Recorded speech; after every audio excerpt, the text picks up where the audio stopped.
আয়াত ৬৪ وقالت اليهود يد الله مغلولة غلت أيديهم ولعنوا بما قالوا بل يداه مبسوطتان ينفق كيف يشاء وليزيدن كثيرا منهم ما أنزل إليك من ربك طغيانا وكفرا وألقينا بينهم العداوة والبغضاء إلى يوم القيامة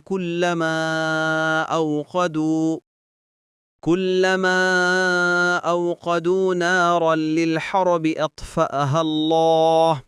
ويسعون في الأرض فسادا والله لا يحب المفسدين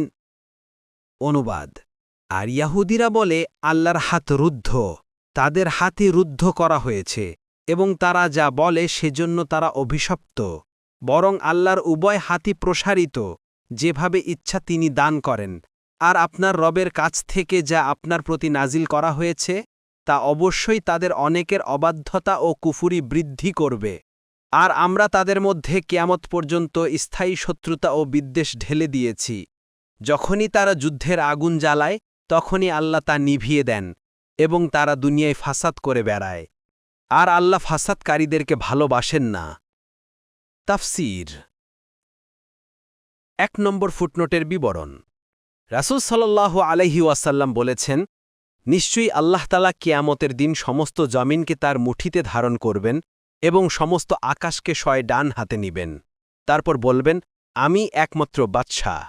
বুখারী ৭৪১২ ২ নম্বর ফুটনোটের বিবরণ হাত রুদ্ধ বলে অধিকাংশ মুফাসসিরের মতে কৃপণতা বোঝানো হয়েছে সূরা আল ইসরার ২৯ নং আয়াত এই শব্দটি উক্ত অর্থে ব্যবহৃত হয়েছে সুতরাং এর অর্থ এটা নয় যে আল্লাহর হাত বেঁধে রাখা হয়েছে ইবনে কাসির ৩ নম্বর ফুটনোটের বিবরণ আয়াতে ইহুদীদের একটি গুরুতর অপরাধ ও জঘন্য উক্তি বর্ণিত হয়েছে অর্থাৎ হতভাগারা বলতে শুরু করেছে যে আল্লাহ তাআলা দরিদ্র হয়ে গেছেন ঘটনা ছিল এই যে আল্লাহ তাআলা মদিনার ইহুদীদেরকে বিত্তশালী ও স্বাচ্ছন্দ্যশীল করেছিলেন কিন্তু যখন রাসূলুল্লাহ সাল্লাল্লাহু আলাইহি ওয়াসাল্লাম মদিনায় আগমন করেন এবং তাদের কাছে ইসলামের আহ্বান পৌঁছে তখন পাষণ্ডরা সামাজিক মোড়লি ও কুপ্রথার মাধ্যমে প্রাপ্ত নজর ও নিয়াজের খাতিরে এই আহ্বান থেকে মুখ ফিরিয়ে নেয় এবং রাসূলুল্লাহ সাল্লাল্লাহু আলাইহি ওয়াসাল্লামের বিরুদ্ধাচারণ করে ফলে তারা দরিদ্র হয়ে পড়ে তখন মূর্খদের মুখ থেকে এ জাতীয় কথাবার্তা বের হতে থাকে যে আল্লাহর ধন ভাণ্ডার ফুরিয়ে গেছে অথবা আল্লাহ কৃপণ হয়ে গেছেন অন্য বর্ণনায় এসেছে এই কথাটি ইহুদীরা ওই সময় বলেছিল যখন তারা দেখল যে আল্লাহ তাআলা কর্জে হাসানা দেওয়ার জন্য উদ্বুদ্ধ করেছেন এবং রাসূলুল্লাহ সাল্লাল্লাহু আলাইহি ওয়াসাল্লাম কোনো লোকের দিয়াতের ব্যাপারে সবার থেকে সহযোগিতা নিচ্ছেন তখন তারা বলতে লাগল যে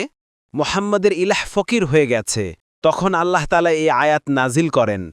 এর উত্তরে আলোচ্য আয়াতে বলা হয়েছে যে হাত তো তাদেরই বাধা হবে এবং তাদের প্রতি অভিসম্পদ হবে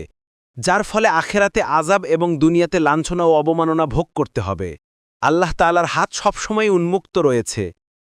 তার দান চিরকাল অব্যাহত রয়েছে এবং থাকবে কিন্তু তিনি যেমন ধনীবান ও বিত্তশালী তেমনি সুবিজ্ঞনও আছেন তিনি বিজ্ঞতা অনুযায়ী ব্যয় করেন যাকে উপযুক্ত মনে করেন বিত্তশালী করে দেন এবং যার ঘাড়ে উপযুক্ত মনে করেন অভাব অনটন ও দারিদ্র্য চাপিয়ে দেন সাআদি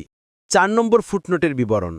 রাসূলুল্লাহ সাল্লাল্লাহু আলাইহি ওয়াসাল্লাম বলেন আল্লাহর ডান হাত পরিপূর্ণ খরচ করে তা কমানো যায় না রাত দিন সবাইকে তিনি দিচ্ছেন তোমরা কি দেখো না আসমান জমিনের সৃষ্টি লগ্ন থেকে শুরু করে অদ্যাবধি তিনি সবাইকে যা দিচ্ছেন তাতে তার ডান হাতে যা আছে তার একটুও কমেনি এবং তার আরশ রয়েছে পানির উপর তার অপর হাতে রয়েছে গ্রহণ উন্নতি এবং অবনতি তারই হাতে বুখারী ৭৪১৯ মুসলিম ৯৯৩ ৫ নম্বর ফুটনোটের বিবরণ এখানে বলা হয়েছে এরা উদ্ধত জাতি আপনার প্রতি নাজিল করা কোরআনী নির্দেশনাবলীর দ্বারা উপকৃত হওয়ার পরিবর্তে তাদের কুফর ও অবিশ্বাস আরও কঠোর হয়ে যায় আল্লাহ তাআলা মুসলিমদেরকে তাদের অনিষ্ট থেকে বাঁচিয়ে রাখার উদ্দেশ্যে তাদের বিভিন্ন দলের মধ্যে ঘোর মতানৈক্য সঞ্চারিত করে দিয়েছেন ফলে মুসলিমদের বিরুদ্ধে তারা প্রকাশ্য যুদ্ধে অবতীর্ণ হতে সাহসী হয় না এবং তাদের কোনো চক্রান্ত সফল হয় না বাগউই ইবনে কাসির সাআদি ফাতুল কাদির